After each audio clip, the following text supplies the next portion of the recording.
And welcome to this week's edition of Conservative Arkansas Media. My name is Paul Harrell. So, over the last several weeks, we've been monitoring the library bill. That's what it's being dubbed. This is a bill that would protect kids from obscene materials. There's existing obscenity law, and this would simply bring libraries and librarians underneath existing obscenity laws. Some of these books I couldn't give to a kid on the street, so why should the librarian? It would be illegal for me, but it's not for them. It also sets up a process whereby parents can go to their school library or their county library, and there's a process to question some of these books that are just quite frankly evil, in my opinion, what they're doing to kids. So this went before the House Judiciary Committee yesterday. Today is Wednesday. This is being recorded, and it failed on a voice vote. So I wanted to reach out to the Senate sponsor of this bill. Senator Dan Sullivan joins us again. Dan, welcome back to the program, sir. Thank you. It failed, passed in the Senate with 27 votes. It passed easily out of committee. It got hung up over here in the House, and I think we're going to try to amend it and bring it back hopefully this week.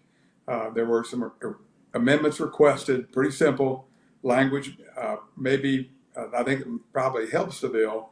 And if we can get it through this week, then we plan to do that and get it onto the House floor early next week. Okay, so can you go over some of the problems? I mean, and do some of the changes, are some of the changes going to make the bill better, or are they going to make the bill less effective? What are your thoughts on this? Well, it was actually just a two-word change. We had determined in there, and there's another word that we need to use instead of determined. We're still working on that to make sure we get the language correct. But it's just a change, a very small change that could affect whether the impact of the bill later on. But it's not a substantial change. It's not any change to the intent of the bill, which is to codify a new process where in schools and county libraries, city and county libraries. Of course, the biggest one, Paul, and we've already talked about this, is taking the appeal process in the public library all the way up through your locally elected officials. And there was some concern yesterday in the committee whether or not the county and city officials were the right people and whether they had the authority to do that. The issue is, the response to that is that yes, they do. That the municipal league that represents the mayors and the Arkansas County Association, none of those people have showed up to testify against the bill. Some of them have concerns about it, or they don't like to take on the responsibility. But I said yesterday in committee, the people in the city council and on the Arkansas quorum court, their quorum courts, those people ran for that office. They decided they wanted to take on that responsibility of governance for our county operations. That's their job. And this bill simply moves that appeal process on to people that are in charge of local governance. And, it's a common sense piece of legislation that's addressing a real problem. Yes. Senator Sullivan, can you just tell people, for the record, what the problem is? I mean, what has driven this? Yeah, it's been people who want an appeals process at their county library and in their school. In the school side, there's no codified process. The Arkansas School Board Association has recommended language, but not all schools use that same language. So this just codifies that language so that all the schools have the same process. The other thing it does for schools is the local school committee making the determination on whether the book is appropriate or inappropriate for children. That is often done confidentially behind closed doors. This bill would make sure that that is done publicly and a written response as to why the book was moved or removed or not removed. And the same thing for the public library. Most libraries have a process. Now they will have the process. And that will go up through your local governance there, which I think is a good thing. And it's all transparent. Everything has to be done in everybody. It absolutely is. I want to show this put up on the screen in the Arkansas Democrat Gazette this morning in reporting on the bill and what happened the other day. Opponents of the bill, this is what they say. Opponents of the bill argued that the bill would invest legislative bodies with judicial power and disproportionately impact books written by and about LGBTQ people. I mean, yeah, that's the point of in a lot. The issue here is that we have these books that are all about sex and the LGBT, and they're being given to kids. Well, that may be true in some localities. It may not be true in others. So all this bill does, it doesn't address LGBTQ. It doesn't address those issues. What it does is provide for an appeal process up through locally elected officials. So if a parent thinks a book is too whatever, fill in the blank, now you have a consistent, transparent appeals process.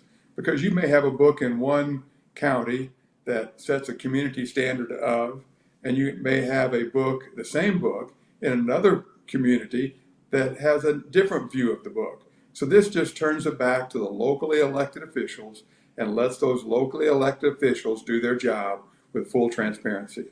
I mean, you're exactly right. And look, and I understand this is the right way to go about the problem. Okay, Right. I mean, the problem that I highlighted, living in Jonesboro, you represent me. You are actually my, state senator.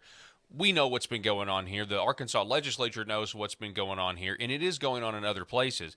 But this is a way to essentially codify it, to put this in the code, to give the process, but also, and I want you to comment on this because this is a big deal. Existing obscenity laws are not going to change. The only thing that is changing here is we have obscenity laws on the books. We have laws on the books right now that say, there's a process, the way a judge can rule to find something obscene, and we agree that obscenity is bad. Obscenity is wrong, and so this would bring libraries and librarians underneath existing obscenity laws, right? Correct. I disagree a little bit. Some people would give obscenity to children. The American Library Association absolutely would. They have said that in their policy, and we had that American Library Association policy in some of our local libraries. So people need to look into that. The other thing we've done, Paul, is clearly defined what is harmful to children. We already have harmful to children legislation. Children can't smoke. They can't drive vehicles. They can't own a gun. There are a lot of things we do to protect children. So we've actually identified language that is already in code that imposes that same restriction on libraries. So not only is there obscenity, there's also harmful to children. Those could be two different things. Obviously, obscenity is, but there could be other issues that are harmful to children. But what this bill does, Paul, and probably the most important part, again, if you have a book that you would like to have moved 20 feet from the children's section to the teen section or to the adult section, this bill gives you a pathway to the librarian, to the library board, and then to your quorum court or city council. This quorum court or city council could say, move the book 20 feet or move the book to a different section. If the librarian chooses not to do that, they can. There's no legal penalty. If the quorum court says leave the book where it is, that's their final determination. If the quorum court says move it to a different section, that's what they recommend. There's no legal penalty for that the quorum court nor the city council can impose. So saying we're going to give the city council powers they don't have, city councils have no judicial power. Quorum courts have no judicial power. They can't rule a book obscene. They can move it to a different section. The librarian can say, I'm not doing it. I wouldn't recommend that, but they can. If the quorum court said, we're okay with the book, and the prosecutor came in, and the prosecutor said, look, we think this book is harmful to children, that's independent of the city council or the quorum court. That's your local prosecutor making that decision, not either one of those state agencies. Well, and again, that the prosecutors run for office, so again, these prosecutor local elections. There's going to be some talk about obscenity now. What are you going to consider obscene? Definitely. What convictions? Go ahead. Yeah, that's the intent. to take these issues to locally elected officials, not bureaucracies and bureaucrats, not employees, but to locally elected officials. That's the goal. Yeah, no, I wouldn't mind it. I wouldn't mind taking after this law passes, taking it to the sheriff. Honestly, I think that's some of the wake up calls that are going to have to happen to quit Right. with these evil books. Senator Dan Sullivan, it's always great to talk to you. I know you're busy down there, and I know you took a lot of time to give to us. Real quick, Sarah Huckabee Sanders, Governor Sanders just signed the Lawrence Act. I know you were at this ceremony. How was it? It was great. And as was said, this is the beginning of the hard work. There's some great opportunities, but the beginning of the hard work is going now, where we're going to have to put what's promised into action. And I'm looking forward to doing that. Awesome. Thank you so much, sir. We really appreciate it. Folks, Thank we're you. going to be right back here in just a moment. More Conservative Arkansas Media coming up next. And welcome back to Conservative Arkansas Media. I'm Paul Harrell. Thank you so much for being with us. So we've been talking a lot on these programs about protecting our kids, and so I was looking at all of the different bills, because as we've been talking about, protecting kids down at the General Assembly is back in style. People are using the government in a very positive way, whether it's, banning children from going into, to drag shows and that sort of thing, or we also have the library bill that we've been covering. We're going to have more on that here in a little bit. But the other day, a press release came across my desk, and this is what it said. We'll put this up on the screen. It's from State Representative Matt Duffield, and it said this. It said something about the passage of a bill called SB 66. He said it was his honor to spearhead the passage of SB 66 from House Rules Committee. So I didn't know about this bill. For far too long, underage children have been exposed to a toxic level of pornography, sexualized images on the internet, and salacious material unfit for impressionable young. This bill is a giant step forward in our efforts to curtail the avalanche of disturbing filth that no minor child should see or be exposed to. Upon passage of the bill, commercial entities and internet service providers will be required to verify age of the person wishing to access this kind of material, to prohibit access to minors, and be accountable if they don't. In addition, the legislation prohibits companies from storing data, sharing data, or profiting in any way from data obtained from age verification checks. So I did a little research on SB 66, and I reached out to the House sponsor, State Representative Mindy McAlindon, and I think I've already botched that. We talked about this the other day. State Representative Mindy McAlindon, thank you so much for coming on Conservative Arkansas Media. Welcome to the program. Thank you for having me here. I appreciate it. Yes, so thank you for sponsoring this piece of legislation. Protecting our kids. What can you tell us about it? What gave you, the idea to do this? So I have a group of friends that we're from across the nation. We're elected as representatives or senators in each of our own states, and we kind of get together and talk about bills. And I had a friend who mentioned the Louisiana bill that just got enacted in January that basically is this very similar bill. And I said, oh, we need to do that in Arkansas. It is literally easier to log on to Pornhub because during the pandemic especially, they made it all free. So it's easier to log on to Pornhub than it was to log into Budweiser.com. And in Budweiser.com, you can't do anything but look at pictures of beer, talk about beer. You can't even order beer. And that to me was kind of egregious. Like, how are we protecting our children if we're not at least trying to put a barrier to some of those things? And so that's kind of what gave me the idea. And Senator Dees had the same idea. We were both running bills, and I said, I'll hop on yours in the Senate. And so that's what we did. Yeah, and so Senator Dees is the Senate sponsor of the bill. I want to read a portion of this bill. I'm going to put it up on the screen because my favorite part of the bill, I love what it does, but I also really enjoy the conclusions and the legislative rationale here. So if we scroll down here to, I think, the second page, it says the General Assembly finds that pornography is creating a public health crisis and is corroding influence on minors. Due to advances in technology, the widespread availability of the internet, and limited age verification requirements, minors are exposed to pornography at too early an age. Pornography contributes to the hypersexualization of minors. Pornography may lead to low self-esteem, body image disorders, an increase in problematic sexual activity at young ages, increased desire among minors to engage in risky sexual behavior, and difficulty in forming or maintaining positive relationships. I really think that last part goes to the family. It goes to how there, in many ways, pornography is acting as a depopulation agent. There are people who are having less kids because they're getting their needs met, not legitimately, not genuinely. They think they're getting their needs met with a computer screen versus forming families and having children. So I just applaud you for stating these facts, stating this truth, and that what is going on is wrong. I'll let you respond. Thank you. No, I agree with you. It is kind of a silent scourge on our society. And what we find is there's a significant number of kids under 12 that being exposed to pornography.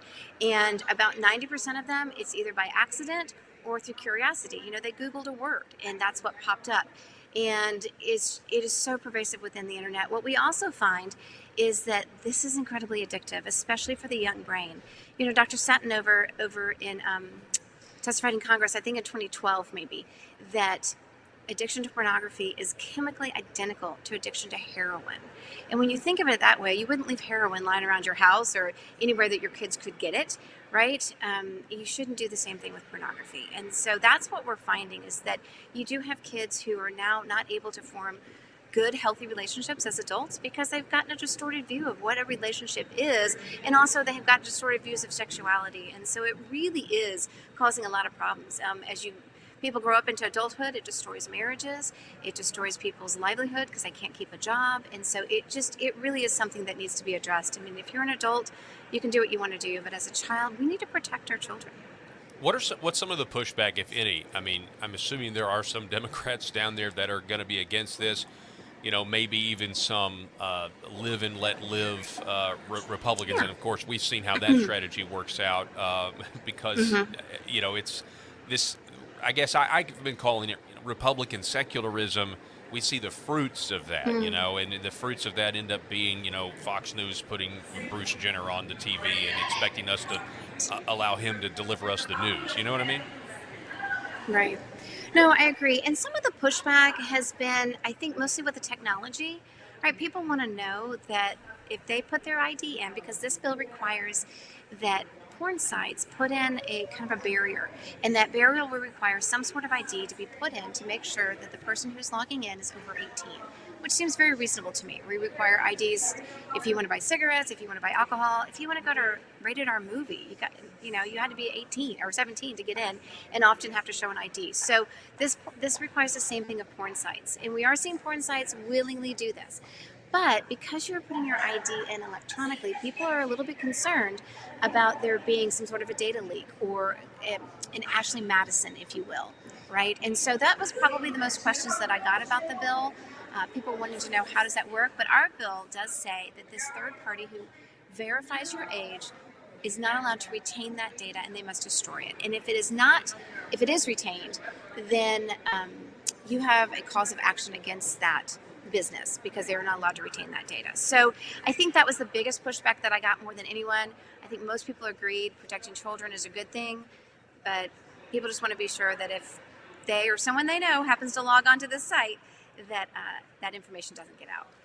Well, you know what? I feel like the fact that it could get out is a great deterrent to just not go to the porn website and put your identification in. And this will actually, in a lot of, if you know that there's a chance that you're going to be caught, this is kind of in a way, and look, I know this, but this would bring shame back. I mean, we have no shame in our society anymore, right? It's true. It's true. I had a friend say, her grandpa always said, the only purpose of a law is to keep an honest man honest. And I think that's a little bit what this bill does, or what you were just saying. Yeah, absolutely. Well, thank you so much, State Representative Mindy McAlindon. We really appreciate it. It's great to meet you. Keep up the good work. And if you ever need to, get a message out, feel free to do it on Conservative Arkansas Media. We really appreciate it. Fantastic. Thanks for having me, and it was lovely meeting you as well. Have a great day. Yes. All right, folks. Don't go anywhere. Back in just a moment.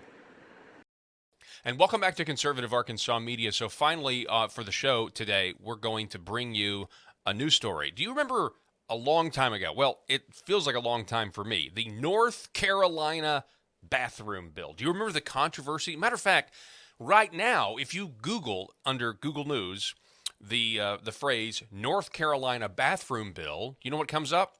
The state of Arkansas. Because the state of Arkansas, the Arkansas Senate, has passed a version of the North Carolina bathroom bill, and the LGBT crowd are going insane over this. Matter of fact, that's what's made the mainstream media, the controlled mainstream media. We have this from USA Today. Arkansas Senate passes transgender restroom bill critics call extreme.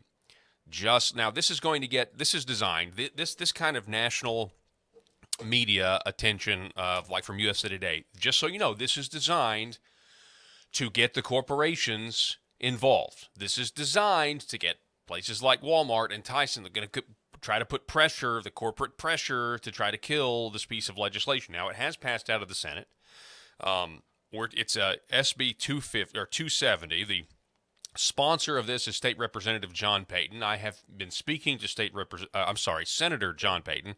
He used to be a state representative. I've been speaking with Senator Payton, and he's likely going to come on the program next week to talk about this. It's a very interesting time right now for this bill because, and this happens a lot of time, as it passes out of one chamber and goes into the House committee, the House Judiciary Committee, it could be narrow because the pressure is going to start mounting about this bill and what to do. Now, fundamentally, conservatives in Arkansas, it's a no-brainer. Yes, we want, if you are born, and by the way, Politico is now caved to their woke employees, and they can no longer use the term biological male. This was in the headlines yesterday. Biological male is now considered to be an anti-trans slur. But if you want to use the phrase biological male and say, if you're a biological male, you need to go into the men's room, and if you're a biological female, you want to go into, this is a no-brainer, right? But this is what this bill is trying to clarify. In this age of depravity, in this wicked age that we're living in, conservative Christian red states are trying to stop this slippery slope and trying to craft public policy to stop the depravity, or at least to try to limit it and protect kids from depravity. So the USA Today has reported on this. Let's see, what else do we have? NBC News. Here's the NBC News article. I'll share this with you. Arkansas Senate okays transgender bathroom bill that critics call extreme. The AP here, okay. And then, of course, we have the state's own Arkansas Democrat Gazette. State Senate okays bathroom bill. It presents a very high bar for prosecution, sponsor says. Arkansas Senate on Tuesday narrowly approved a bill. This is by Michael Wickline. That would create criminal penalties for knowingly entering and remaining in a bathroom of the opposite sex while a minor is present, with 6 senators not voting and a senator voting present. The Senate voted 19-7 to send Senate Bill 270 by Senator John Payton to the House for further consideration. 18 votes are required in the 35-member Senate for approval of a bill. The Senate's approval for the bill came a day after the Senate Committee on Judiciary endorsed the bill for the second time after amending it. So it's already been through amendments and things like that. But I'm telling you right now, the LGBT activists or the goose-stepping gay lobby, they are now, their allies in the national press are going to try their best to use this to spark big corporate pressure over.